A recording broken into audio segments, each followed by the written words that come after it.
killing his own family in cold blood. I would go upstairs and shoot David, Dad, and the guy with my pistol crossbow, which would kill him, and showing no remorse. Take my pistol crossbow. Who was supposed to shank his, she was supposed to die quietly. She was going to be the first one, she was. And then Robert would go in, slit Mom's throat, push her over with him, and both go in and cry. This is the story of Michael Beaver, who along with his brother Robert committed an unspeakable crime of murdering his own family. These young men, aged 18 and 16 at the time, were found guilty of murdering not only their parents, but also 3 of their siblings in their own home in Broken Arrow, Oklahoma. The details of their violent and heinous act are truly shocking and continue to haunt the consciousness of those who hear about it. It's been reported that the Beaver brothers had a disturbing history of aggressive behavior, which ultimately culminated in their murderous rampage. To everyone's shock, they had reportedly made plans to carry out a mass shooting at their local high school before changing their minds and turning on their own family. Thankfully, they were caught shortly after the murders and brought to justice. However, the implications of their actions still reverberate to this day. The Beaver brothers' story has sparked intense debate about mental illness and the availability of firearms, particularly in the context of mass shootings. Many are left wondering what could have been done to prevent this tragedy and how we can work together to ensure that nothing like this ever happens again. Maybe a glance at Michael's interrogation gives an idea. Have a look. As the interrogation commences, the detective strides into the room with an air of authority. He introduces himself curtly to Michael, who is sitting with a tense expression on his face. He notifies Michael that he and his brother are the suspects in a murder investigation. The suspect agrees to answer questions without a lawyer present and signs a waiver. The very stone. Okay, about like 2 months ago. Okay. Is when we first really started talking. So when you say we, who are you talking about? Me and my other brother is also. Your brother? Yeah, who's he has been here. And what's his name? Robert. Robert? Okay. And how old is he? 18. Okay. All right, go ahead, sorry. A couple months ago, I think we got to this guy, we started talking about murder and rampage and stuff like that. Okay. And I didn't take it seriously at first, but then he started buying like body armor and stuff.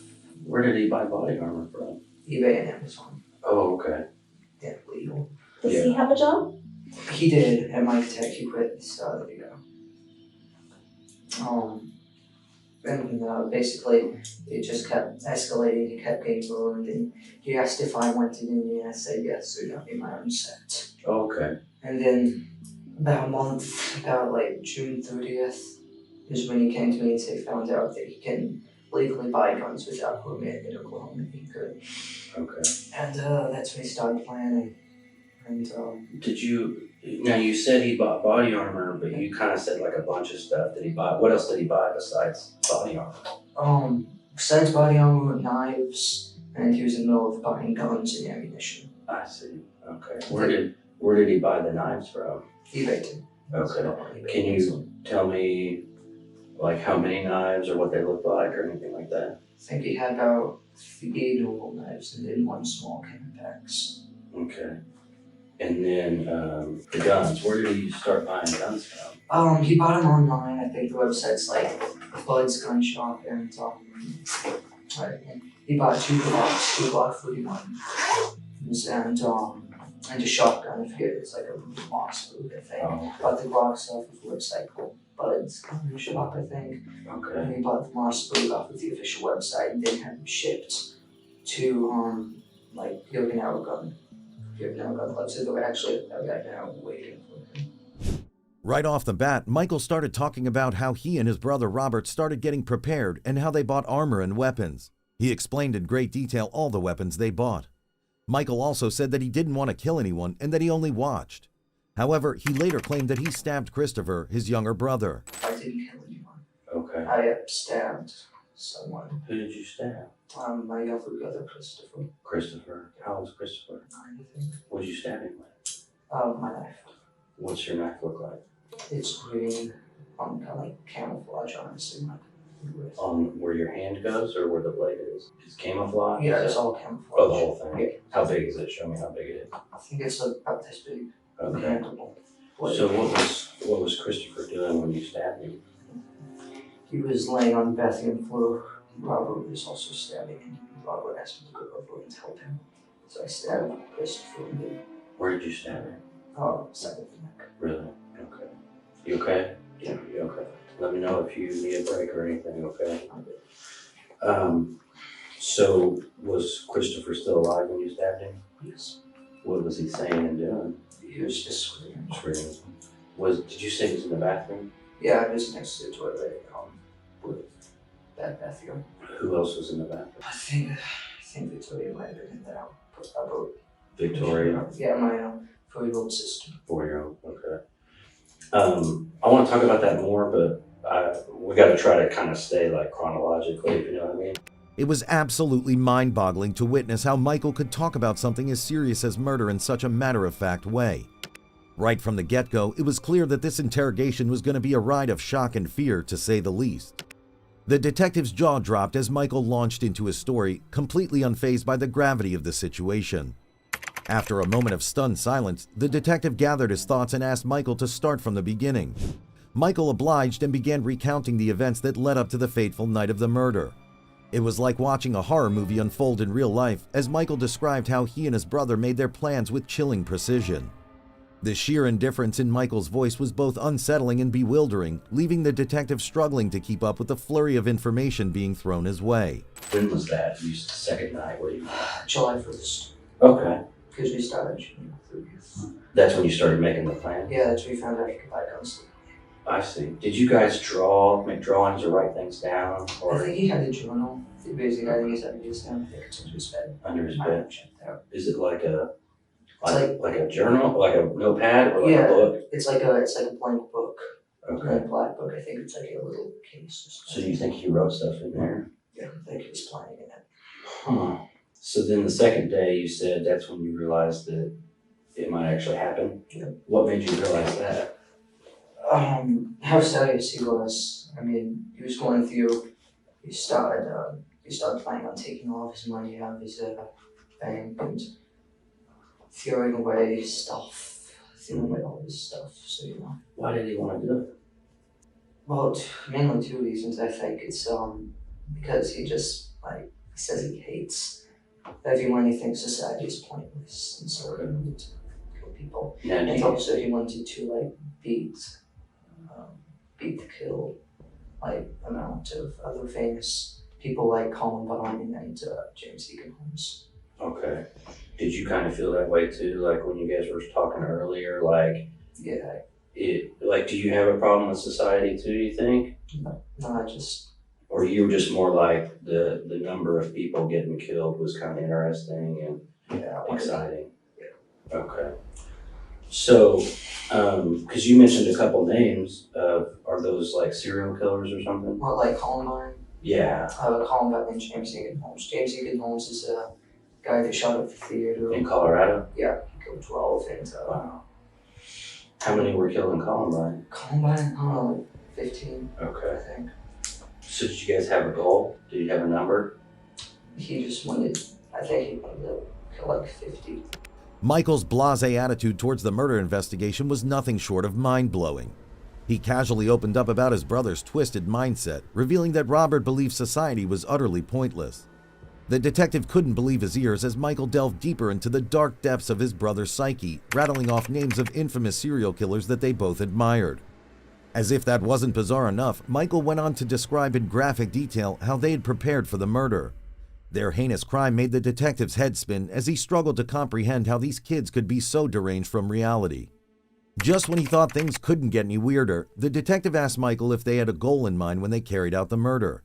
Tell me what plans you started making and coming up with. Well, originally, I think kind of stayed steady throughout the month. So we wanted to kill everyone at the house first, Okay. and then wait for all the packages to show up over the weekend. And then we take the Yukon and we get out of state with the guns and start Okay. killing, rampaging. Did you know where you were going to drive to? Towards Washington. Washington State or DC? Washington State. Washington State. Why would you go to Washington State? Just Never- kind of never been it's there? just kind of the direction we planned on. And you said Yukon. Do your parents have like a Yukon? Is that what it is? Yeah, Okay. that's large Yukon XL. Does Robert have a driver's license? He has a motor's board. Okay. So he would be able to drive it. Can you drive if you, I mean, if you had to? No, I couldn't. Well, you can play video games, sure, you can drive a car. It's different. Just not very well. I mean, you could get it from point A to B. You might hit some things on the way, but okay. The detective had finally managed to crack Michael open, and he was spilling his guts like there was no tomorrow. To keep the momentum going, the detective cracked a few jokes, hoping to ease the tension in the room and coax Michael into revealing even more. The gambit paid off as Michael continued to answer every question thrown his way with alarming candor. He went into excruciating detail about the date of the murder and how they had meticulously planned every step of the operation. It was like watching a crime documentary come to life, with Michael serving as the star witness. The detective couldn't help but feel both fascinated and repulsed by Michael's twisted worldview. The sheer audacity of their plan was both chilling and awe-inspiring, leaving the detective struggling to wrap his head around the madness that had unfolded in front of his eyes. The knives at first on the family, because the guns weren't going to be here till later on. Yeah, and the guns would be too loud. Oh, I see. So, going to use the knives on the family, which obviously did not go as planned. Yeah. Thank God. Yeah. I just hope the red swords were there. Like, we didn't put more people. Not that yeah. So then you picked a date, you said. Yeah, which was yesterday night. That was the date. Did you pick a time and everything? Yep, yeah, midnight when most everyone was in bed except for Mom. So how did you guys know? He just came and got you, or you got him, or what you guys do? We were hanging out in the bedroom waiting. Okay, and so How'd you pick the date? We're evolving on with the packages and stuff we have. Because, all the ammunition, he didn't want them to see that. So we killed him the day before the ammunition came out, the day after we moved. Do you guys not like your mom and dad? I mean, what can they? I mean, most teenagers don't like their parents, so I can understand that. Yeah, I mean, Mom was okay, but Dad was a little bit, Just a little bit too much. Yes. So, you guys waiting in the room, Mm-hmm. and was it right when midnight, and that's when things started? Right at midnight, my sister, she came in because she was getting to go to bed. She came in to tell us. How old is 13. Okay. She came in to tell us that Mom wanted us to get the kitchen done before we went to bed and put the cats up. And basically, we did what we planned. I got up to my desk, and I had to look at something to this get to go up, but went up behind her, grabbed her, and slit her throat. Really? What did he use? His large red knife. Okay. A large red knife? Yeah, it's like mine. How big is it? It's like mine, only red. Oh, I see. And then she fell to the ground screaming. Mom and Dad, Mom came in first, and then Is your room upstairs or something? I don't know. I haven't been to your house, so I don't know. Our room is downstairs. It's towards the back of the house. And so she fell down and started screaming. Yeah, well, I kept stabbing her. I kind of freaked out because, Mm-hmm. I wasn't planning on Were you this. saying anything, or, I mean? I just stood there. Okay. And then Mom came in, yelling, called the police. And then he went over and stabbed her. Then he stabbed her? Yeah, he probably stabbing her, pushed her, further down the hallway, and got up and ran. Okay. She ran out the door. So she sat down at your desk, and he slit her throat, you said? Well, she was standing at my desk and Oh, I came see. up behind and slit her throat, and she fell down screaming. And then he stabbed her some more? When he was stabbing her some more, where was he stabbing her? Her neck. Oh, at her neck. Her neck and her stomach. As Michael delved deeper into the details of the murder, the room was filled with a palpable sense of horror and disbelief. The sheer brutality of the crime was beyond comprehension, and the fact that it was committed by two young children was nothing short of mind-boggling. And then my mom came in and she started yelling, call the police, get Dad. And then he came over and started attacking her. He actually got up and ran out the front door. Wow. And once Mom was on the ground, he got up and started chasing after her. And what were you doing? Standing Did you there. come out in the hallway? No, I was just standing in my room. And the process, I don't know what I was doing. So he stabbed your mom with the same knife? Yep, so And where did he stab her? I think in the neck too. Okay. And no, actually, he stabbed her in the neck, pushed her into the kitchen, and then together. So with her, she started screaming and ran into the family room. At the same time, he realized and left the house. Okay. I ran over and disabled the alarm. Okay. That's what I did. And then he Where's ran. the pad for your alarm? It's not the front door. It's what? It's near the front door. Near the front door? Yeah, and so I went over and disabled the alarm, so, you know. But has she already gone outside? She went outside and then Robert went after her. So where did she? She was laying in the driveway and he to go her back. You know, the bench, you know, if you don't know it, and started choking her. That was on the bench out front? Yeah, it was like a little bench, and they threw the bench on her and went back inside to go after the little kids. Did he bring her in or did she stay out there? She stayed out there until he asked me to be in her and ran out. He had to go her inside. That's why she's in the entryway. I had to go her inside. So you brought her back in? Yeah, she's still alive? Yeah, she was still screaming. And then that's about the time Dad came down. Okay. Because his bedroom's upstairs. And he went back in the police area where Robert was. That's what they call it, a room. And they started attacking Dad. They got a little bit of a fight. But then eventually Robert got him down and I think he killed him. Did he cut his throat too? Where did that happen? In our room. In your room? Yeah. And where were you? I was standing in the hallway. Okay. So did you see him cut your dad's throat? Yeah. Did he stab him other places too? I don't know, I think he just went for the throat. And where was she? Was in the entryway? Yeah, she was I think she was in the entryway at that time. And then he went in and Daniel was in his room, which is, you know, down the hall. And I was like, let me. How old's Daniel? I think he's 12. Okay. And I was like, let me in, and he let me in. He was sitting there on the phone with the police. I grabbed the phone, which is my phone, got my phone. And then I ran into the kitchen and I smashed it on the ground. So, which was your phone? Yeah, it was my phone. Now you don't have a cell phone anymore. It was a sickening sight to behold as Michael's face lit up with a twisted sense of pride while describing the murder. The total absence of remorse was both chilling and nauseating, leaving the detective struggling to keep his emotions in check. Despite the gravity of the situation, Michael continued to recount events of the murder with an almost gleeful demeanor, as if he was relishing in the notoriety that would come with being a killer. So when y'all got done at the house, where were you gonna go? We were going to hang out there for at least the day. We were going to get the bodies in a room or something, maybe the attic. Clean up and then wait for the ammunition, go pick up the guns, and they better go leave the next day. Where were you gonna go? I mean, where was gonna be your mass plan to get the most people, the most bang for your buck? We were just heading generally towards Washington State. We were going to do it statewide. Did you guys have like where are you gonna go? Michael's obsession with weapons was becoming more apparent by the minute as he spoke about them with an almost reverential tone. Every detail was described with an almost obsessive level of detail, making it clear that this was a passion that he had been nurturing for quite some time. As the interrogation continued, Michael recounted the moment when he saw the police sirens while hiding in the woods. The tension in the room was noticeable as the detective pressed him for more details, trying to piece together the events of that fateful night. The whole situation was beyond comprehension, leaving the detective struggling to come to terms with the sheer scale of the horror that had unfolded. After finishing, the detective told Michael that Robert would give him his version of the story and asked if he would give him the same version, while also asking if there is something that he missed. The detective also mentioned to Michael that he's been cooperating so far and he doesn't want him to be branded a liar.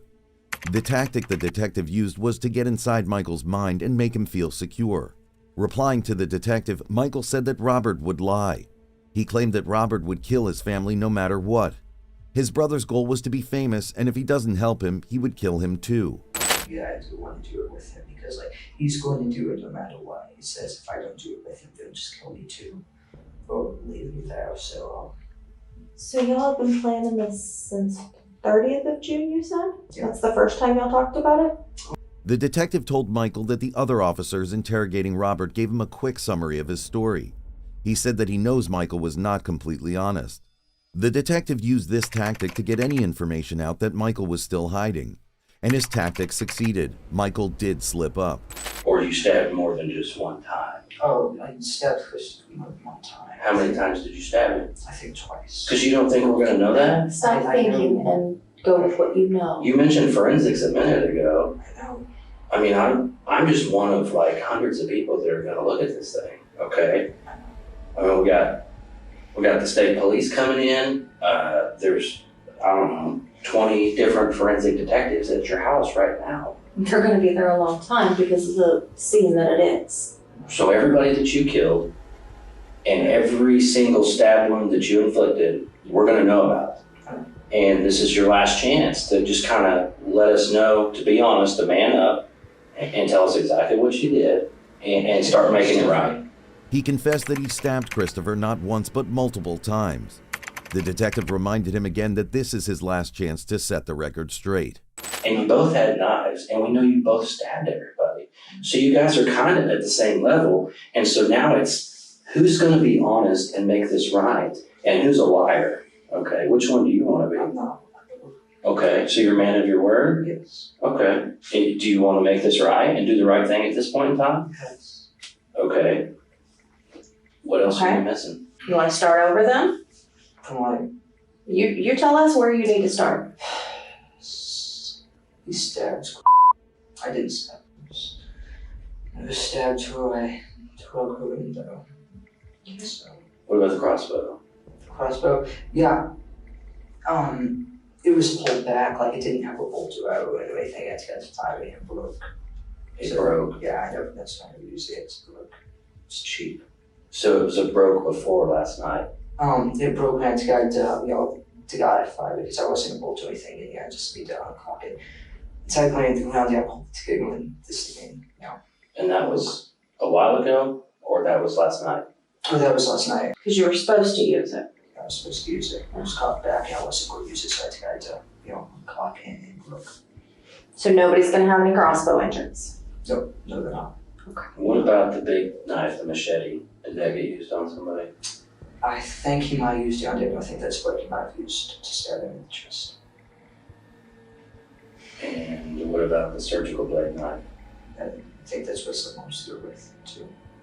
So yeah, I think he used all of them. I only used one knives, the green one. You only used the reading one, and you're sticking to that. Yes. Shortly after this, the interrogation ended. There's not much to say except that Michael's answers speak for themselves. Robert and Michael Beaver were both sentenced to life in prison without the possibility of parole. Their case has been widely covered by the media and has sparked debate about the role of mental illness and access to firearms in mass shootings. Let me know what you think about the Beaver brothers' heinous crime in the comments below.